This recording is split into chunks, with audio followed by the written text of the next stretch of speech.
So good morning and welcome to the Standing Committee meeting for Wednesday, June 28, 2023. All council meetings will continue to be live streamed on the city's website. Our first order of business is roll call. Would the clerk please take the roll? Reverend Burgess. Here. Mr. Coghill. Ms. Gross. Here. Mr. Kraus. Here. Mrs. Cow-Smith. Ms. Strasburger. Here. Ms. Warwick. Here. Mr. Wilson. Mr. Lavelle Chair. Here. 6 members present. Thank you. First, may we please have a motion to waive the rules of council? So moved. Second. All those in favor say aye. Aye. Any opposed? The rules have been waived. Our next order of business is public comment. I would like to remind all speakers that the rules of council state that comments are limited to matters of concern, official action, or deliberation which are or may be before city council. Profanity is not permitted. Once you are called, please restate your name, provide your neighborhood for the record. You'll be given 3 minutes to speak. Our first registered speaker is Dr. Ronald Lynn Miller. Dr. Ronald Lynn Miller, Bill Suver. I'm the Global Intelligence Society candidate for president 2024. I have a trumpet. I play for my group, the Rondos. This council is saying that I can't play this trumpet in this context. This council is going to be sued as a consequence of that. My trumpet that I brought here today is an old trumpet, but I've ordered one which is rainbow colored. Does that make my trumpet LGBTQ? I have an identity card that has a rainbow over my head. Does that make me LGBTQ? I have presentations that many of you know are multicolored in rainbow. Does that make me LGBTQ? No, it does mean that I think with the aural spectrum. See, this is a recent publication of mine. Can I sing this? Can I use musical notes to sing what I'm saying? Da da da da da. Is that wrong? Is that out of line? Anyway, all the laws that I proposed for the last 10 years, 21 of them, to protect us and our research here. Here's another one, of which the clerk is aware, that has to do with my approach to globology. Does that make this LGBTQ? No, it means that I think with the visual spectrum. Another publication of mine. Here is something from the American Chemical Society. It is the periodic table of the elements, and it is a rainbow. Does that make the 150,000 members of the American Chemical Society LGBTQ? It does not. There are 6 billion people in this plus in the world, and maybe 100 million identify as LGBTQIA. That means that the vast majority, over 90% of the people in the world, in the city, in the nation, in the world, are not LGBTQ focused when it comes to the rainbow. The rainbow belongs to the body of humans, and not just to this very small group of people. We generally object to being told that we must go along with LGBTQ-ism or else. And we have a lot of trouble with this when it comes to our children. When it comes to the Pittsburgh public schools, insinuating LGBTQ ideology into the curriculum. We have problems with it in the streets. We have problems with it when people are exposing themselves. We have problems with people doing drag shows whenever you want to in the city of Pittsburgh. Is that all right in the elementary school in the city of Pittsburgh? There are thousands of us who object. Thank you. Our next registered speaker is Naomi Mullen.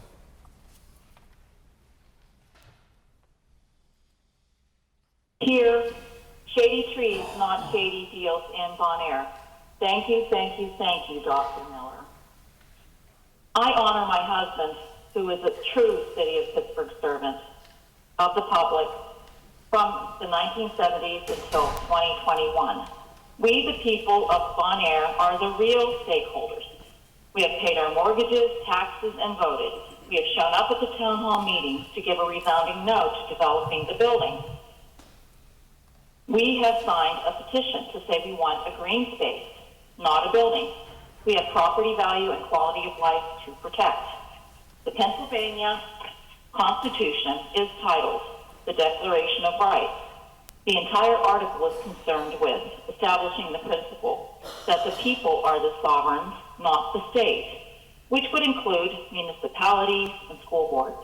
They shall not harm the people or will be held accountable.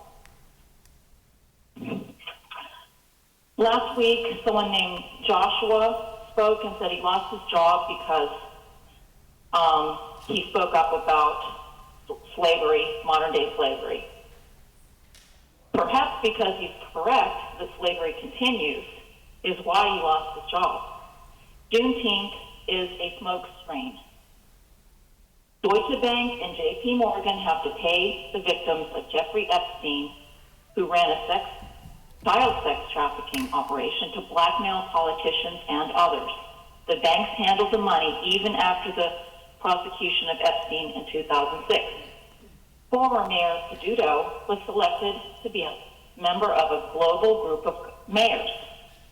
It is clear that he disgraced himself with initiatives and actions that call into question his loyalty to our city, state, and county. How dare he appoint a board that said the detrimental school building should remain?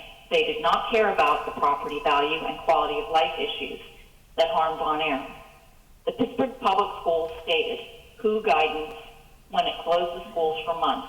Why would a Pennsylvania school district use the private global club called the World Health Organization as the authority to shut down our tax-funded public school system? This points to further waste, fraud, and abuse. StopTheWho.com. No more global mayors or global Pittsburgh Public Schools decisions. And StopTheWho.com, ExitTheWho.com, ScrewTheWho.com. Michael J. Mullen Reflections by Battalion Chief Douglas Praskovich. Retired Deputy Chief Mike Mullen touched the lives of many people. His uncompromising dedication to his sworn duty to provide for the safety of the citizens of Pittsburgh was truly exceptional and one that should be emulated by every firefighter. He loved sharing his knowledge of firefighting in all its many aspects to make our firefighters safer, smarter, and more efficient on the fire ground.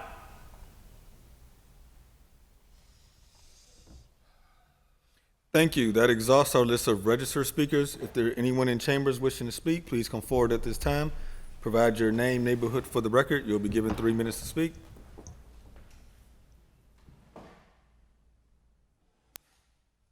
Good morning. My name is Yvonne F. Brown. I live in the Hill District. I have a problem, and Dr. Miller also has a problem with the way we are being targeted. What I'm really confused. It really upset me that he can't bring the horn in here, but you can have them dancing for a half an hour. I can remember one time I had to sit down there, they was dancing and singing over a half an hour. I have to get myself together for a minute. I want to show you this picture. This is January, February, March, 3/16/2016, and it has moving forward. And this is from the city paper. And this is about the 5 people who got killed in Wilkinsburg. You have Congressman Doyle, Jay Costa, and these 2 police officers. When these 5 people got killed in Wilkinsburg, they had a meeting. There's a woman that came and she was screaming, "We've been calling you. Why won't you answer us? We have answers. We have answers to your question." You even had the black man that had a card from the detective. He called the detective to tell the detective about what he knew. The detective never called him back. 5 people, black people, were killed. And you act like it was nothing. When the Jewish people got killed, I found out later they just had a group, just actually taught them what they were supposed to expect when they go to court and so on. But you played like the black people didn't matter. There was 5 black people and 1 had a baby inside of her. So it seemed like the doctors would have been worried about this unborn baby the way they're doing now. I said then, the Pittsburgh Post-Gazette was taken over, the Tribune Review, I believe. But the Pittsburgh Post-Gazette did not write anything about the 5 people that were killed. And you had the community saying, "Please come, we got information." And they never did. That man ended up getting didn't get any time as far as I know. Also, when we say that up there in Northview, when they had the church, the funeral, the people had called and said there's going to be problems. These are warring gangs. So they put a policeman outside the church. And they call him away. As soon as they call him away, they go into the church shooting. Don't you know that the gangs were watching? Do you understand that they were watching? And anytime we can call and say we need help, and you don't present it. Same way I live up in the high rise. We got a woman that is terrorizing the whole building. This is a female. You call the police and they send 2 male. Then they tell you, oh, we can't do nothing because she's a female. We asked them to please send a female when we're calling about this female. They still sent 2 men. My daughter had me to call. I'm tired of this. This is something. Thank you. Any further speakers? Any further speakers? Seeing none, that takes us to our standing committee agenda. The first committee of the day is Finance and Law, which is chaired by myself. Our first new paper is Bill 1649. Bill 1649, Resolution amending Resolution 320 of 2023, which authorized the mayor and the city solicitor to enter into a professional services agreement with Sable & Sable LLC by substituting the entity of Sable & Sable LLC with that of Meyer, Unkovic & Scott LLP for expert legal services in connection with a particular case number, and an amount not to exceed $20,000. Motion to hold for executive session, please. All those in favor say aye. Aye. Any opposed? Bill be held for executive session. Bill 1650. Bill 1650, Resolution authorizing the issuance of a warrant at a cost not to exceed $30,000 to be issued to plaintiff Richard Nicholas's attorney, law offices of Joel Sandstone, in full and final settlement of litigation filed in the U.S. District Court for the Western District of Pennsylvania. A motion to approve, please. Second. Any discussion? Seeing none, all those in favor say aye. Aye. Any opposed? Affirmative recommendation. Bill 1651. Bill 1651, Resolution authorizing the issuance of a warrant in favor of Lancelot Joseph Moncrief at a cost not to exceed $4,375 in settlement of a claim for damage to his stopped vehicle from a city police vehicle on August 3rd, 2022. Motion to approve, please. Second. Discussion? Seeing none, all those in favor say aye. Aye. Any opposed? Affirmative recommendation. Bill 1652. Bill 1652, Resolution further amending Resolution Number 886 of 2021, effective December 27, 2021, as amended, entitled Resolution Adopting and Approving the 2022 Capital Budget and the 2022 Community Development Block Grant Program and the 2022 through 2027 Capital Improvement Program by reducing facility improvements, recreation, and senior centers by 6 cents, reducing facility improvements, public safety facilities by $629,475.94, and increasing slope failure remediation by $629,476. Motion to approve with brief discussion, please. Second. Patrick, good. Welcome. Thanks for being here. Good morning. How are you? Patrick Cornell, Chief Financial Officer. So what this is it's the second part of the last round of ARPA reallocation that we did in December. What we did was City Council approved moving funds into slope failure. And then the corresponding component to the 2022 capital budget, we did not actually pass at that time. Gotcha. So this is just catching that up and making the funds available for DOMI to actually spend. Perfect. And there are ARPA dollars, Correct. which is perfect. Thank you very much. Happy to support. Any further discussion? Seeing none, all those in favor say aye. Aye. Aye. Thanks, Patrick. Any opposed? Appreciate it always. Affirmative recommendation. Bill 1655. Bill 1655, Resolution transferring a total of $500 within the 2023 operating budget from council as a body to the Department of Parks and Recreation for the purpose of providing a donation for the Brookline Recreation Center's summer back-to-school events. Motion to approve, please. Second. Any discussion? Seeing none, all those in favor say aye. Aye. Any opposed? Affirmative recommendation. Our deferred paper is Bill 1614. Bill 1614, Resolution authorizing the issuance of 8 warrants with a total sum of $275,000. It is further understood and agreed that the payment schedule of the total settlement amount shall be as follows. $19,533.54 payable to Nicole Ruley, $19,533.54 payable to Nicole Ruley as legal guardian of AF, a minor, $19,533.54 payable to Charles Bryant Jr., $19,533.54 payable to Simon Phillips, $19,533.54 payable to Donovan Hayden, $19,533.54 payable to Jennifer J. Yoder, $19,533.54 payable to Christopher Wilson Druring, and $138,265.22 will be issued to plaintiff's attorneys O'Brien, Coleman, and Wright, LLC, for fees and expenses related to litigation filed in the U.S. District Court for the Western District of Pennsylvania. Motion to approve, please. Second. Discussion? Seeing none, all those in favor say aye. Aye. Any opposed? Affirmative recommendation. Need a motion to approve the invoices. Moved. Second. Any discussion? Seeing none, all those in favor say aye. Aye. Any opposed? Invoices are approved. Need a motion to approve the P cards. Moved. Second. I need a motion to waive the rules of council. We actually have 3 items that are above the $5,000 threshold. I can explain them if you wish, but they are reasonable. Yes, please. So motion to waive the rules on the P cards. Second. Any discussion? Could you explain Oh, sure.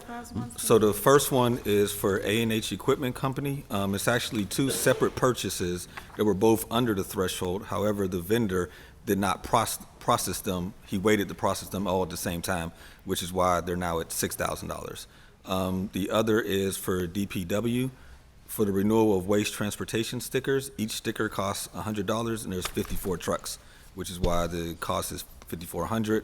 And then the last one is for PLI, their quarterly payment to DCD, and DCD requires that that quarterly payment be paid by credit card, and that payment costs us $11,000.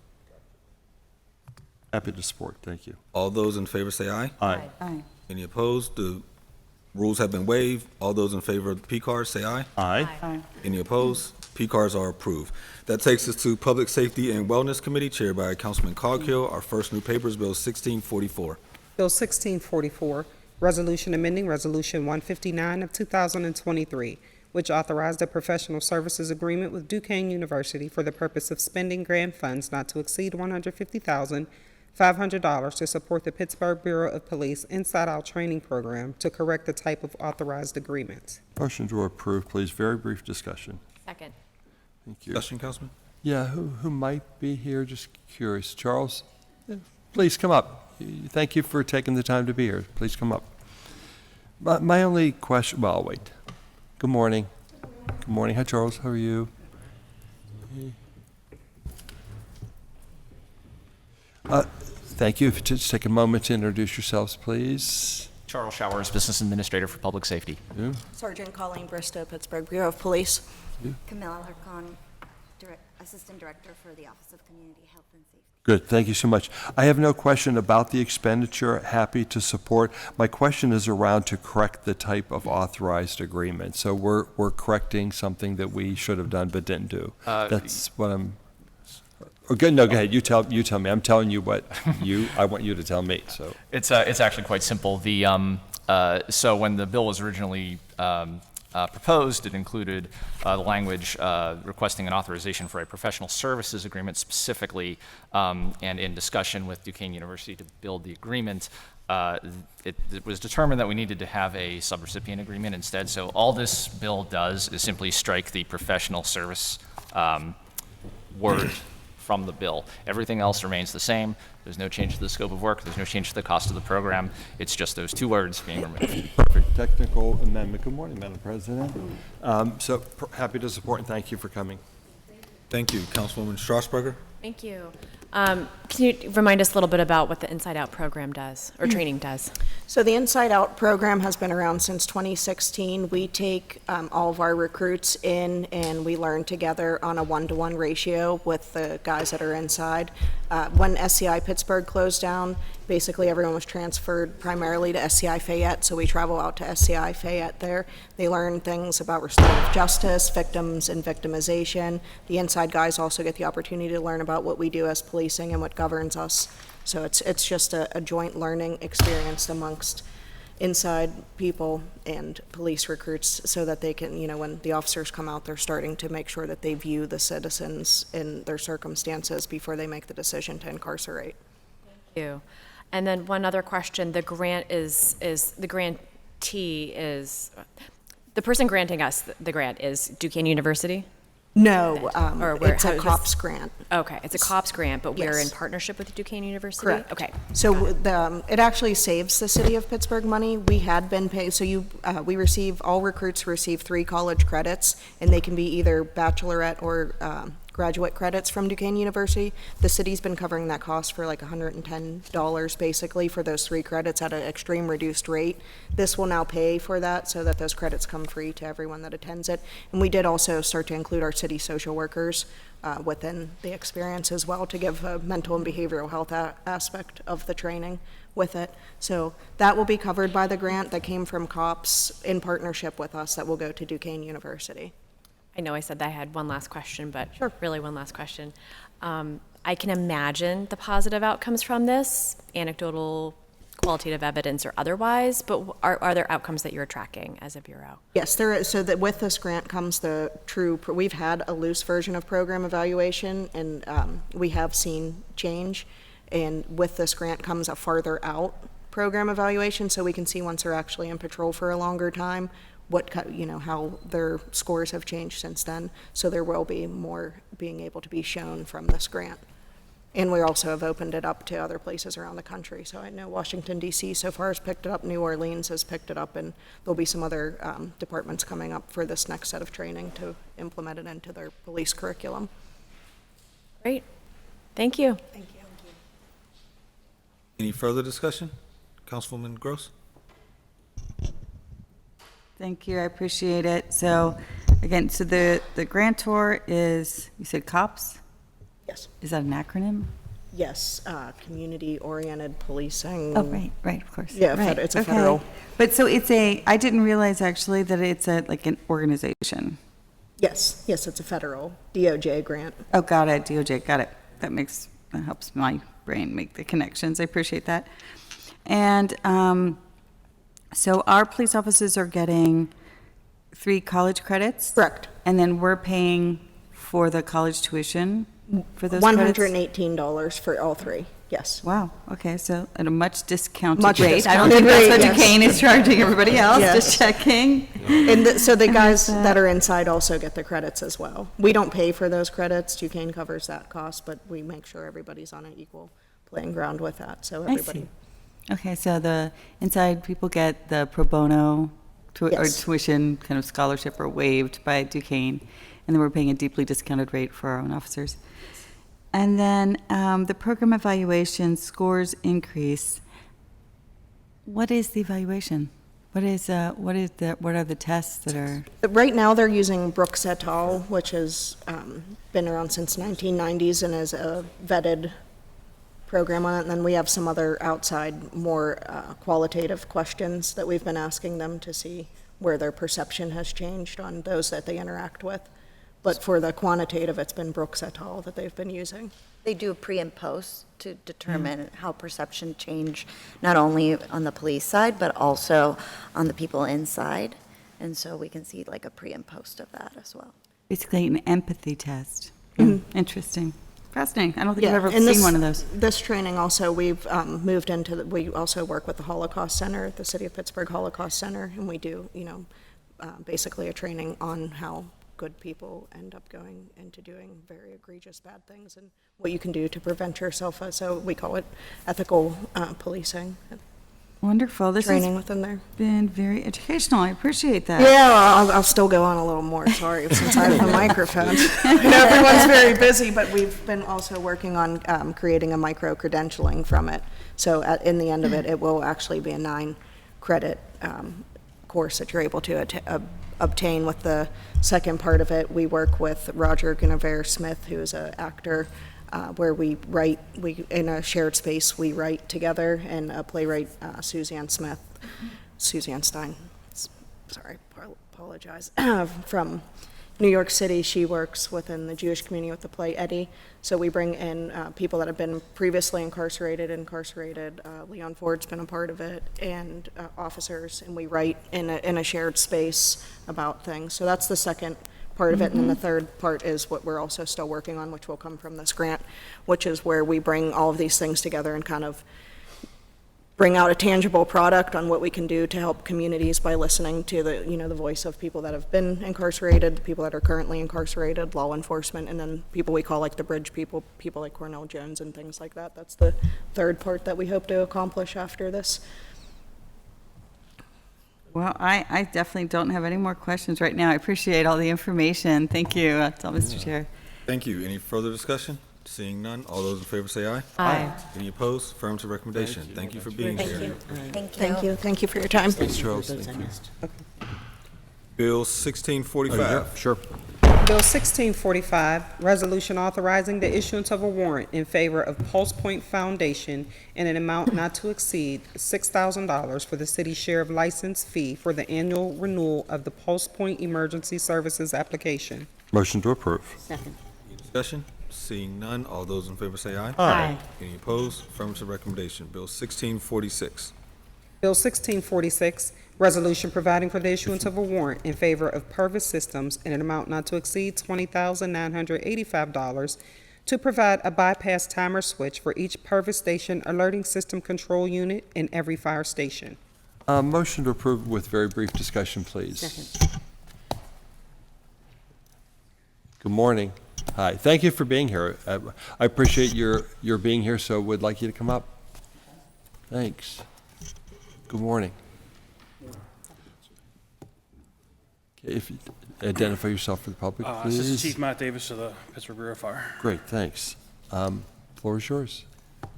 So this is a timer add-on to each station's alerting system that will eliminate the constant alerting whenever the system is down due to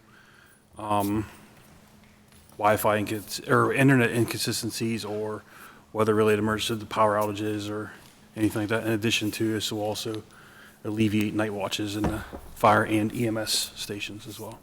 Happy to approve. Thank you for being here. I'm good.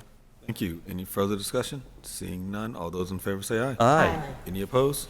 Affirmative Thanks, recommendation. Assistant Thank Chief. you. Appreciate it. Bill 1647. Bill 1647, resolution authorizing the mayor and the director of the Department of Public Safety to enter into a professional services agreement or agreements with the Forbes Funds to provide technical and capacity building assistance to participants of the Stop the Violence Grant Program at an overall cost to the city not to exceed $192,300. Motion to approve. Second. Second. Discussion? Discussion? Discsion, please. Discussion. Councilman Kraus? Oh, I guess I'll start. Councilwoman Gross. I Seems was to- trying to shut my mouth, but go ahead. Okay, Yeah. great. Okay. I do want to say, because public safety has been doing so many great things.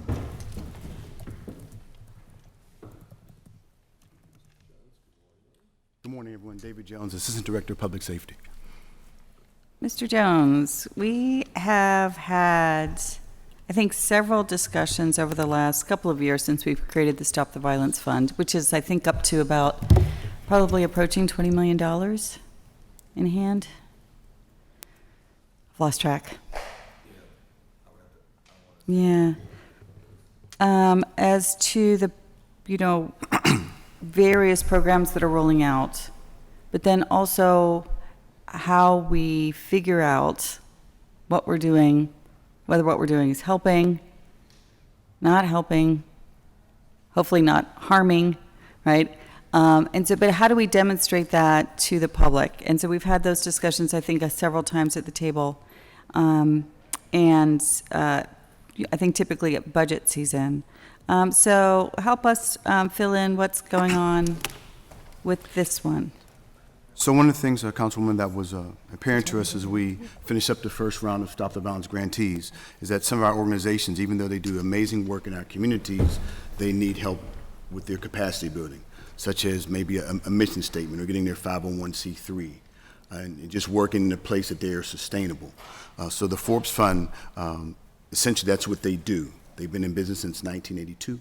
They have serviced over 530 organizations to help them build their capacity to be sustainable.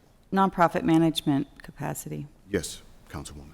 So some of the organizations aren't nonprofits, aren't 501c3s, and so can't receive grants, and this is helping them kind of either get to their 501c3 or get compliant with the regulations around 501c3s, or building up the kind of potential capacity of nonprofits, such as grant seeking. Yes, kind of both, yes, because we don't, they just can't sustain off the money that we give them, so we want them to be able to go out and get other monies and grants to sustain themselves. So I will say that I definitely have been familiar with the Forbes Fund, and I do believe that we have a lot of nonprofits in the city that are small, especially the smaller ones, don't have the time. They have the ideas, but they can't, don't have the capacity internally to launch their own programs, to kind of do the grant seeking, to let the people know, recruit the volunteers,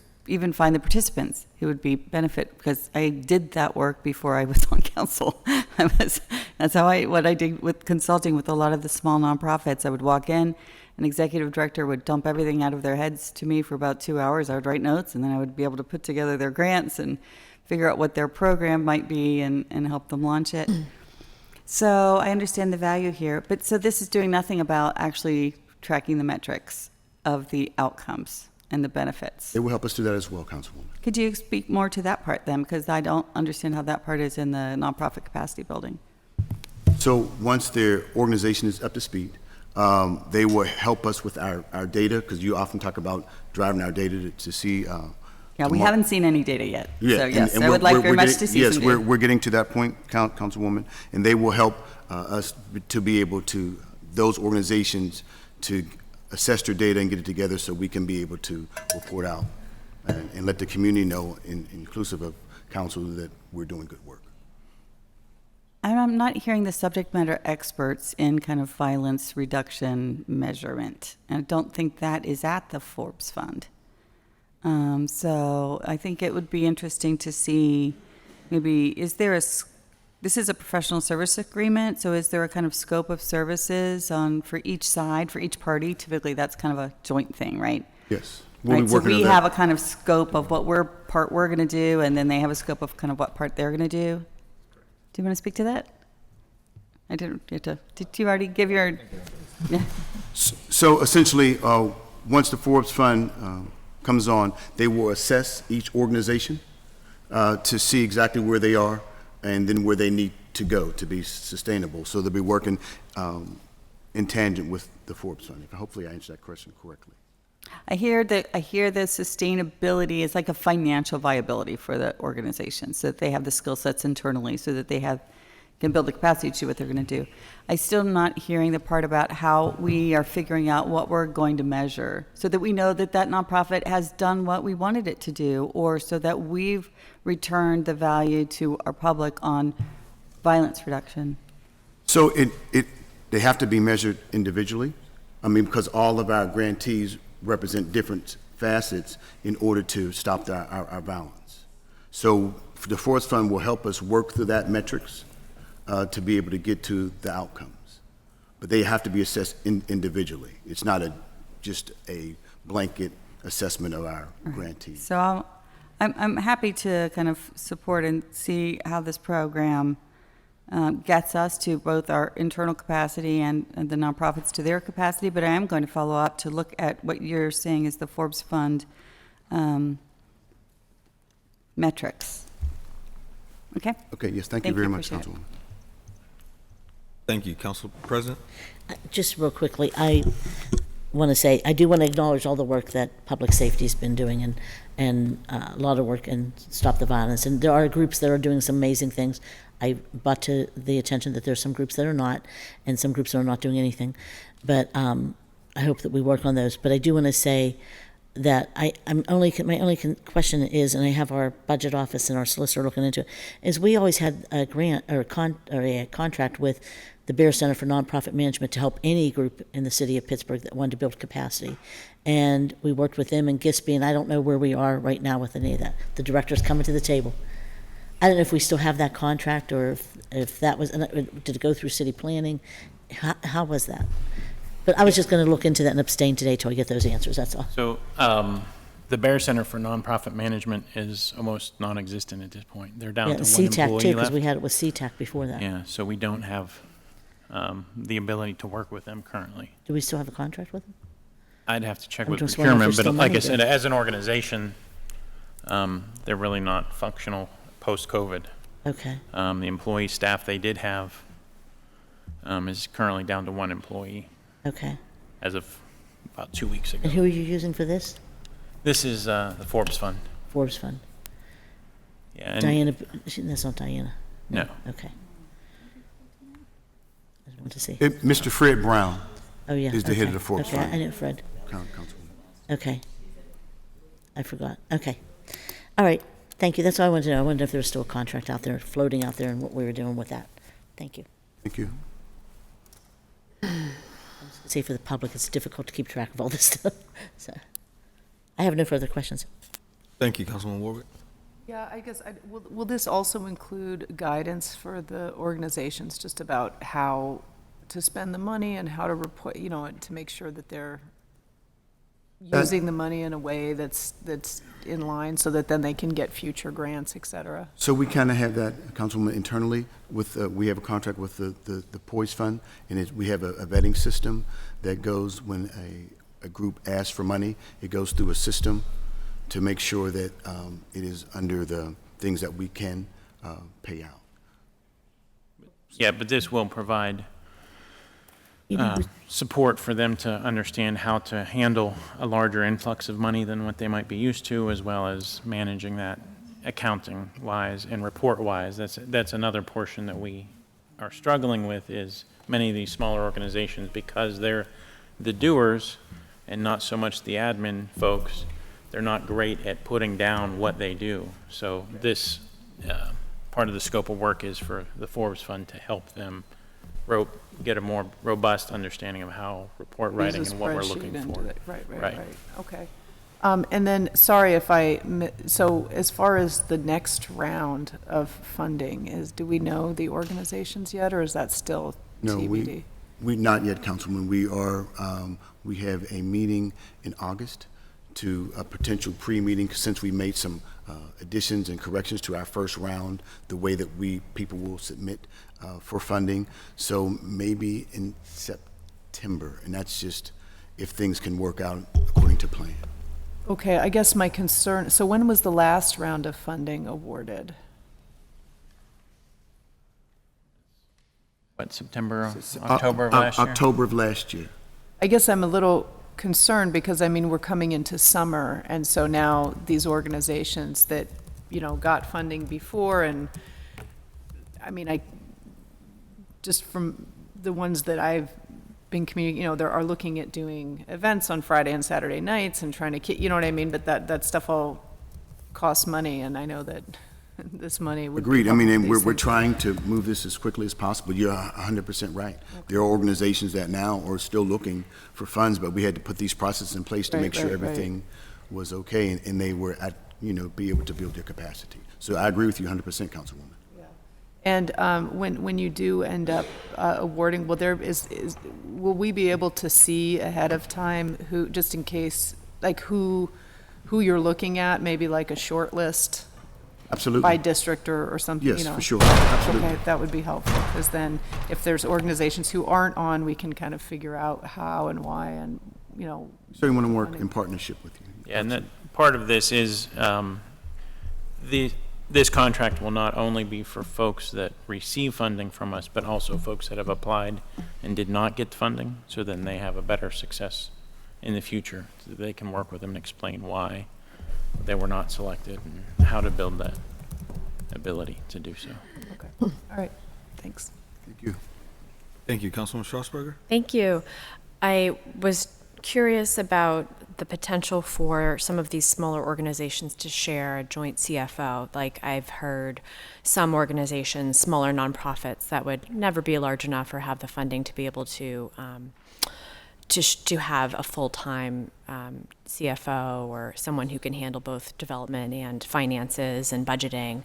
But for instance, there were 4 small local environmental organizations that share a joint CFO, and they're firewalled and they sign all sorts of MOUs. But is that a possibility here for say 10 organizations to jointly share someone who can just help them keep their budgets intact so they can report more fully to So we us? certainly stress joy and collaboration, Councilwoman, but I think sometimes it's hard for organizations that have been working by themselves for such a long time Sure. to sometimes join. But we will also defer to the Forbes Fund to see if there are some organizations that can join together to be able to. And just to be clear, I'm not talking about them joining together. I'm talking about them staying separate organizations, but one person who can work, let's say there's 4 organizations, quarter time for this organization, quarter time for that organization.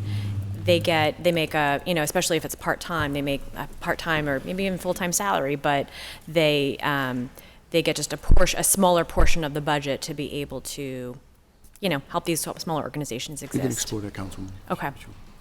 It's basically like a fiscal sponsor, like New Sun Rising or something like that. So Councilwoman Warwick was saying, there is the model of there being a fiscal sponsor, but there's another model which is like a financial professional who is adept at working with nonprofits who can help just put together a budget and manage a budget and then sort of do all the financial stuff. Who I know in the past has worked for kind of 4 different organizations, again with a firewall in between, so they're not sharing information that might be sensitive. Thank you very much. Yeah, sure. Any further discussion? Seeing none, all those in favor say aye. Aye. Any opposed? Affirmative recommendation. Thank you all for being here. Thank you very much. That takes us to Public Works and Infrastructure Committee, which is chaired by Councilman Kraus. We have one new paper, Bill 1648. Bill 1648, resolution providing for a supplemental agreement or agreements with Michael Baker International, Inc. for costs associated with the Boundary Street and Sylvan Trail projects, providing for payment of the cost thereof not to exceed $2,514,006.81, an increase of $482,102 from the previously executed agreement as previously authorized by Resolution 262 of 2021. Motion to approve, please, with brief discussion. Second. Thank you. Director, good morning. Come on up. This is actually in District 2 now. It is? Oh, never mind. Oh, no, wait, Boundary, I'm not sure, let me see. No, it isn't. It can't be. No, I'm sorry. Yeah. Good morning, Director. No, there Thanks is for one, coming. but it's not this one. So, if you would, please, Director, Kim Lucas, Director of the City of Pittsburgh's Department of Mobility and Infrastructure. Good, so now that's out of the way. So we're looking at an increase from Michael Baker of about almost $500,000 over what we agreed to on 2021. So can you talk to us a little bit about the purpose of the increase? Sure, I can talk a little bit about that. So this is a supplement to the original contract to cover some changes to the scope that were triggered by other parties that were participating. For example, PWSA and the city were jointly approaching parts of the project. PWSA has since left that part of the project, so we had to do design adjustments to account for that. This is to design the Boundary Street side path and coordinate with Duquesne Light on it. And it's to finalize and wrap up some scope items that have already been produced, but to get them tied up with a bow and handed over to the city. For example, additional time that this consultant spent working with PWSA on those scope changes, and an effort to take the design elements for the Sylvan Avenue Trail into a place where we can take them to hand off to the next firm. So the change in scope was not all capital per se. Some of it was, what's the word I'm looking for? I can't think of the word. Triggered by the change of the overall project and partners that were participating and additional coordination with Duquesne Light. So we're not necessarily seeing physical change in this agreement. Some of it is the planning and execution of it. Right. Okay. And the timing and the delays of when the project stopped and started over the last number of years and costs that are associated with that. So I don't know how to ask the question. Can you say that the costs are associated with increase in overall general construction costs because of pandemic? No, No. because this is Okay. not for the construction portion. These are for the designs. And so because of delays to the project, because of changing elements to the project and changing designs accordingly, but I wouldn't call them construction-related inflation Okay, good. costs. I But we w- see I a lot of just- those in the department. Yeah, I just worry about the kind of precedent something like that sets when we enter into agreement. I was small business before I got here. The agreement's the agreement. I get that I had some extra costs that were involved and had to figure out a way to, still deliver what I agreed to deliver. So that's good to know. Always appreciate your professionalism, Director, and love working with you. And thank you for coming and always being prepared to testify for the council. Appreciate it. I'm good. Thank you, Councilman Strasburger.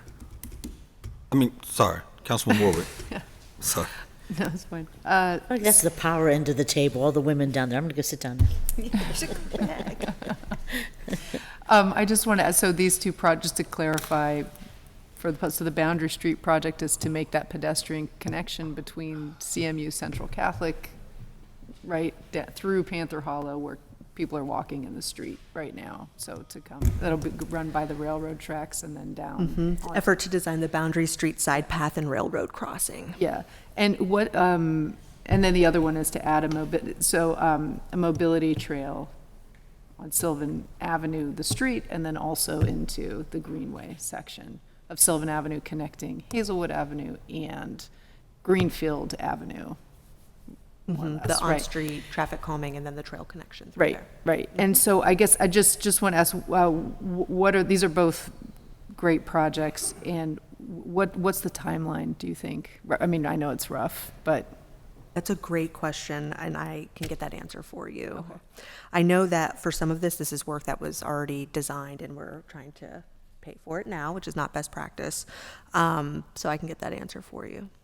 I mean, like for the fine, but these are funded, right? Completely funded through,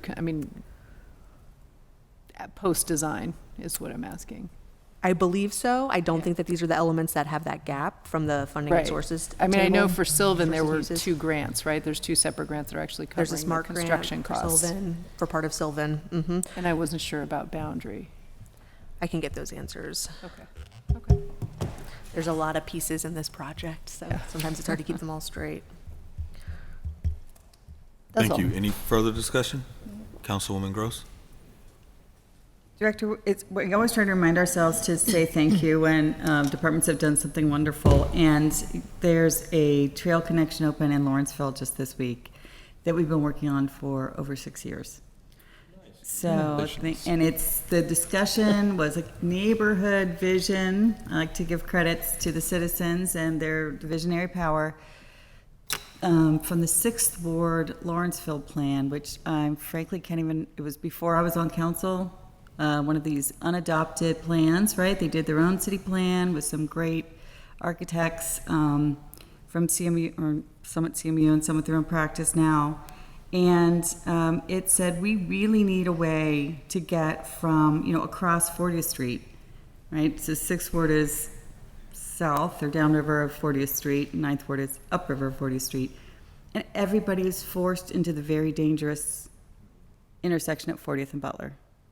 Right? Doesn't matter if you're a 5-year-old trying to walk to school at Arsenal Elementary, or you're on a bicycle, or you're pushing a baby stroller. And there have been some really terrible tragedies at 40th and Butler. And so now, the county DPW facility that is under the 40th Street Bridge is on both sides, right, is right in the way of that connection if you were trying to get upriver to downriver. And they gave us just 10 feet and put up fencing on either side. And again, the citizens of Lawrenceville rallied against the $115 million project, an out-of-town developer who bought 13 acres of Lawrenceville at 40th Street and Butler. And they had in their zoning attached as conditions to have pedestrian passageways through. So they have a bike path through their development site, and it connects to the neighborway that goes all the way north now to 51st Street, so that you can get safely from 39th Street all the way up to 51st Street now without fighting cars in intersections on Butler Street. And so it is a really joyous week in the city of Pittsburgh. So thank you for that. Sorry to go on so long, but I mean, this has been really something that everyone has been waiting and asking about, you know, week after week, after month, after month, after year. So it's open and it's glorious, and please check it out if you're near Lawrenceville. Thank you. Director. Oh, to answer the earlier question, Sylvan and Boundary, barring any crazy high inflated cost coming back as part of the bids, are fully funded at this point. So we don't anticipate needing more money, but again, our construction estimates have been coming back, the bids much higher. Thank you. Any further discussion? Seeing none, all those in favor say aye. Aye. Any opposed? Affirmative recommendation. That moves us to Recreation, Youth, and Senior Services Committee, which is chaired by Councilwoman Strasburger. We have one new paper, Bill 1653. Bill 1653, resolution authorizing the mayor and the director of the Department of Parks and Recreation on behalf of the city of Pittsburgh to enter into a professional services agreement with Homewood Community Sports for community liaison services at an amount not to exceed $300,000. Motion to approve, brief discussion. Second. Director, would you like to join us?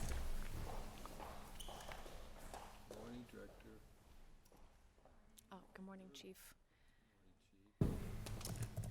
Hi, everyone.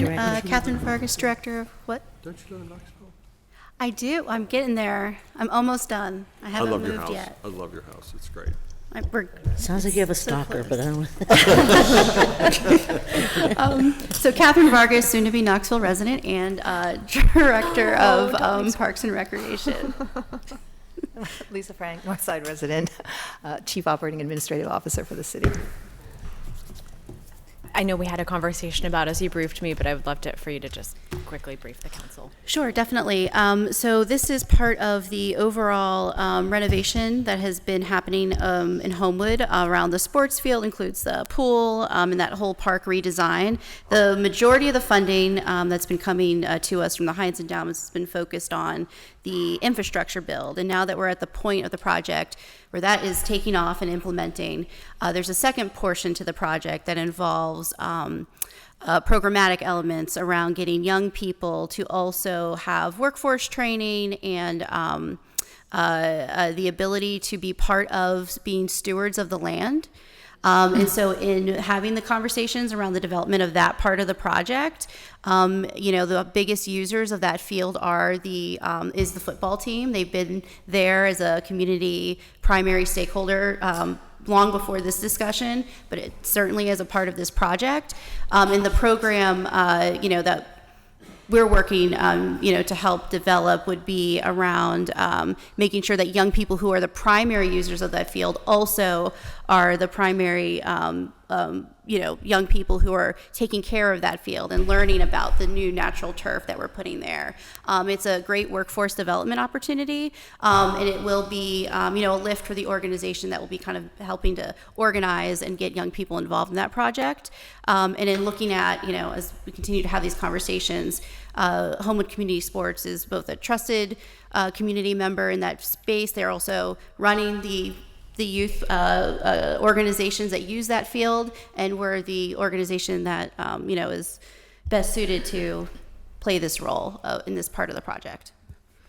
Could I just say a word about high performance natural turf? Because I'm not sure, it's been a while since we've talked about the actual construction of the project itself. So if you've been on a fancy golf course lately, I haven't, but you're not, maybe not. You're playing on high performance natural turf. The Steelers have high performance natural turf. It's the kind of gold standard. And in terms of a career path, for instance, Penn State has a whole program that's organized around learning to tend to and care for this. And if you wanted to work for the World Soccer Association, they play on high performance natural turf.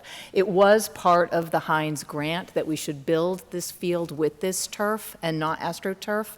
And that then, sort of provoked the question, well, where should the pipeline for folks who could go from, as a young person, I'm caring for my own field, maybe to Penn State if they want to, maybe from there to Brazil to take care of a FIFA field. It really is a career path and a way for people to make really decent money. So I just wanted to put that note in there. Any further discussion? Councilwoman, Madam President? Thank you. I just want to thank Director Vargas. I tell people all the time, I said, you do things all over the city and you're so familiar with every neighborhood, it seems, but you used to work in every neighborhood in the city of Pittsburgh and with wireless neighborhoods. And so I think you're really familiar with a lot of the places, so you know the needs, and I just really appreciate the efforts you put in across. I always fight for District 2 in West End, but now I got, with the new redistricting, I have part of the north side, a little more to the south side, places I don't even know where I begin and end, and I'm trying to figure it all out. So in general, I appreciate that you know all those areas and are so helpful. But I did just receive a text message as you're sitting here. Someone said that a golf course that he attends or is a member of was throwing away a ton of golf clubs. He said he took them hoping that there'd be an organization that could use them. Can I connect you with him? Would that be something? Absolutely, yes. We, He said they're still very usable. Yeah, we have a number of organizations that come to my mind. Initially, one, of course, is the First Tee program that plays at the Bob O'Connor, which, if you aren't familiar with that program, it's really awesome. It gives young people who otherwise wouldn't have access to golf experience the opportunity to learn and play golf, men and women. So yeah, absolutely. Thank you. So I'll put you in touch with them. Yeah. One of the things I do want to say, though, I think that there's a lot of kids that don't belong to those programs, aren't close to those programs. In Sheridan, my husband and I will take some, and other people will take toys down to give to the kids. I wish we had like some kind of bin or something that we could put like on the corners like we do for the books, but toys and other things too.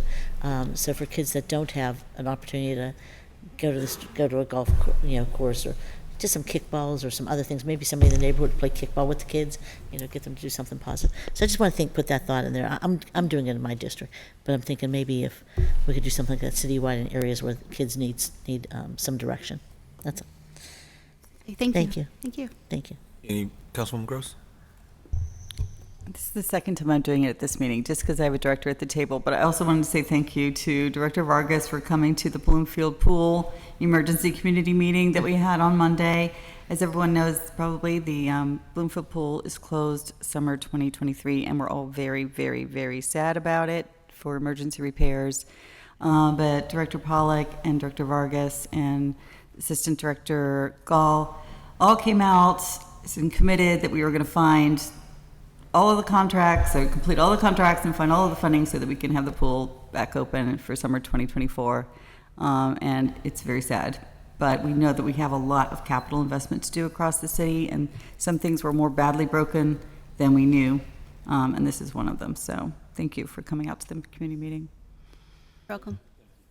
I'm just going to add Sheridan Park is also closed in Sheridan Pool, and it is desperately needed in that community because the kids have just very little in that area. Even though I tell people this all the time, there's more to do in Sheridan than there is in any of the other neighborhoods I represent. I mean, they have a library, they have the pool, which is closed, but they have the school that's open with a lot of programming. City Parks does programming in the school. There's the Jasmine Nairi campus. There's a free museum that's open down there, the Carpelis Museums, which is in the middle of Christy Porter's project. Somebody else bought the church building and turned it into a museum, which is free for the kids and for everybody. And there's there's the library, which stays open really late. So I always tell people an absence of something to do is not a reason to commit a crime or to disrespect yourself or your neighborhood. So I try to work with the kids on that end. But having said that, I do know kids need a place to play and to have recreation. So I'm eager to get that up and running as well. Thank you. Absolutely. Yep. Thank you. Any further discussion? Seeing none, all those in favor say aye. Aye. Any opposed? Affirmative recommendation. Thank you very much. That takes us to our Innovation, Performance, Asset Management, and Technology Committee, which is chaired by Councilwoman Warwick. We have one supplemental paper, Bill 1675. Bill 1675, Resolution further amending and supplementing Resolution 539 of 2016 as amended, entitled Authorizing the Mayor, City Clerk, and/or the Director of the Department of Innovation and Performance to enter into a contract or contracts or agreement or agreements with Granicus, Inc. for software upgrades, server hosting services, and annual maintenance of Legistar agenda management and video streaming in order to extend the contract an additional 12 months for an additional cost of $65,249 for a total cost not to exceed $436,906.10. Motion to approve? Second, with brief discussion. Just brief discussion. I just want to say this is, Madam Clerk brought this to my attention, and it's just until January. I always say how I hate the extended contracts, but it's just until January, and it will be renegotiated then, correct? Correct. Okay, all right, thank you. Thank you. Councilwoman Strasburger? Thank you. Are we still in a position, I don't know, with this kind of software nationwide where Granicus is the only shop in town, or are there other options for us to even consider? Well, there are other options. We just completed an RFI. When we did the RFP about 2 years ago, we did get other submissions back, but nobody could handle the depth of our work except Granicus. So that's the problem that we're having, although there are other companies, because Pittsburgh government is built so much differently than the other municipalities. Their system is just not robust enough to handle the amount of legislation that we have and all the meetings and different things that we have to do. So right now, Granicus is the only company. Okay. I remember that being the case, I don't know, Yeah. a year ago, so I wanted to see if Yeah, that and was they still the case. bought up, they swallowed up a lot of the competition. Okay. So literally, they are almost the only one that can handle what we need done. Thank you. Any further discussion? Seeing none, all those in favor say aye. Aye. Any opposed? Affirmative recommendation. Our new paper is Bill 1654. Bill 1654, Resolution amending Resolution 378 of 2017, authorizing the mayor and the director of the Department of Innovation and Performance to enter into a memorandum of understanding with Allegheny County to receive a regular extract of the Allegheny County property assessment file and to authorize an amendment to the data sharing agreement at no cost to the city. Oh, motion to approve? Second. Discussion? If anyone has questions, pretty self-explanatory. Seeing none, all those in favor say aye. Aye. Any opposed? Affirmative recommendation. That takes us to our last committee of the day, Intergovernmental and Educational Affairs Committee, chaired by Councilwoman Gross. Our first deferred paper is Bill 1173. Bill 1173, Resolution adopting plan revision to the City of Pittsburgh's official sewage facilities plan for proposed land development located at 4554 through 4564 Penn Avenue at the parcels numbered 49M121, 49M122, 49M123, 49M124, 49M125, 49M126. Motion to approve, brief discussion. Second. So, council members have seen this coming back and back again. We finally spoke to the developer, and they said, oh, yeah, no, we don't know what we're doing with this project, so you can go ahead and table it. But I'm going to, since I know some city directors in the room, I'm going to emphasize once again that these sewer modules should not be coming over onto city council agendas when there's literally is no project. There's no planning commission approvals, there's no public meetings that have happened, there's no zoning approvals either, even. So some of these are just kind of imaginary projects, and it's a waste of, I think, administrative and council resources to treat the sewer module as if there's a project there behind it. So, motion to table. Second? Second. Maybe have a roll call vote? Reverend Burgess. Mr. Coghill.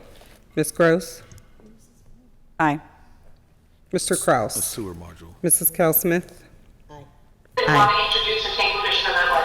And that's what makes this, I think, different story. And then, of course, we have all the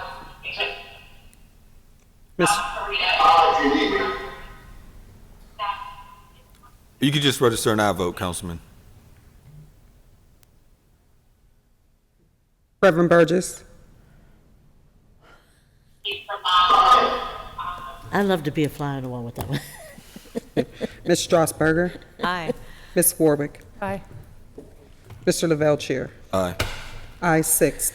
Bill is tabled. Thank you. That moves us on to Bill 1612. Bill 1612, resolution authorizing the mayor and the director of the Department of Finance to enter into a cooperation agreement or agreements with the Urban Redevelopment Authority for the city to provide annual contributions of up to $2,500,000 to support a 2023 issuance for affordable housing at a sum not to exceed $62,500,000 over 25 years. Motion to approve with discussion? Second.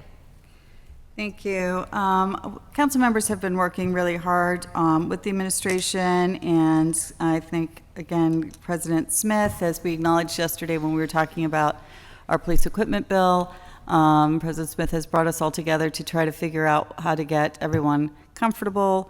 We've had briefings. We have talked about kind of the limits of what we can commit the bill to. We've talked about the kind of cost of the borrowing and how much money we might get to it. And we are working actively with our solicitor and with the administration on trying to figure out how we can put some conditions on the transfer of funds to the URA so that both this table and the public can be sure that we're kind of getting what we feel the city needs for affordable housing at this time, but also that we are maximizing the impact of the money, is I think a broad way to say it. So I really appreciate all members doing that work, doing that thought work, and again, trying to figure out what is our responsibility at this table without encroaching on the responsibility of the mayor's administration. So I appreciate that work and the willingness of members to continue to do that so that we can get to a final vote as quickly as possible. So, but I know other members have comment. Councilman Cross? Yeah, thank you. So then I will keep my remarks brief as well. There'll be ample time for us to have a deep dive discussion on the topic at hand, so I won't go into the details. But I will say, I'll echo the Councilwoman's remarks in that I do appreciate the seriousness with which the council is approaching this decision, in that, as I understand it, well, I'll speak for myself, my reservations at this point in time are not about the spirit of what we wish to accomplish. It's the means by which we get there and the fiscal responsibility that's paramount in achieving that goal. So yesterday, appreciate the Deputy Mayor and Kyle reaching out. We had a really good conversation, which I thought was a good baseline to begin. Talk with the Councilwoman Gross, Warwick, Schlossberger, give me Councilwoman, and our finance chair already about this, Councilman Coghill. So I want the public and those in attendance to realize the capacity which council is acting to bring something like this to fruition, but to do it in as fiscally responsible a manner as we possibly can. So I'll stop there so that I'll be happy to. And I'll stop there so that we can continue the conversation, bring it back to the table next Wednesday. So with the Councilwoman's permission there, I will, or support, I will motion to hold 1 week, correct? Well, I think I have my hand up. With discussion, Madam President. I just also want to thank Councilwoman Gross, because it's really not easy when you question an administration or a project or things that the community wants or anything like that. But she is really, I mean, when she's fighting for something, she's really strong at it. And sometimes I get frustrated myself. I think other people do sometimes, but she doesn't care. She's going to do what she thinks is right. And I think that that's a difficult position to be in. And so I just want to thank you for your tenacity and your diligence on making sure that we're doing this right. But I also want to thank all the members who are working together to get to a place where we can do what we got to remember. The mayor of the city of Pittsburgh was elected as the mayor of the city of Pittsburgh for his agenda, and although some people may not agree with that agenda, that's what the people want. And so we're trying to get to a place where we're comfortable with what the people put the mayor into office to do. So with that said, I want to thank you for your work. And I would simply ask and thank the administration for working with us. And I would simply ask that you amend your motion by also asking for an executive session, just so members are aware. I have reached out to bond counsel, the URA's bond counsel, and they will be available Friday. We'll do a virtual meeting, working with the Madam Clerk to get it set up for an executive session, maybe from 1 to 2, and then, because we can't have quorum, then 2 to 3. And the purpose is there's some concern around how specific amendments can be to this bill, right? And then our ability to actually go to market. And so I want members, to the extent possible, please submit your specific amendments prior so that we can then, in that meeting, sort of walk through them so that we're not bringing to the table something that is problematic. So that's sort of the purpose of it. So if you would just... So, Madam Clerk, a bit of advice. I can do both motions at one time. I can motion to hold a week and enter executive session, Yes. correct? Yeah, so Yes. I will amend my motion to include also entering executive session as it relates to bill, forgive me, number 1612. 1612. Thank you. All those in favor say aye. Aye. Any opposed? The bill be held 1 week and held for an executive session.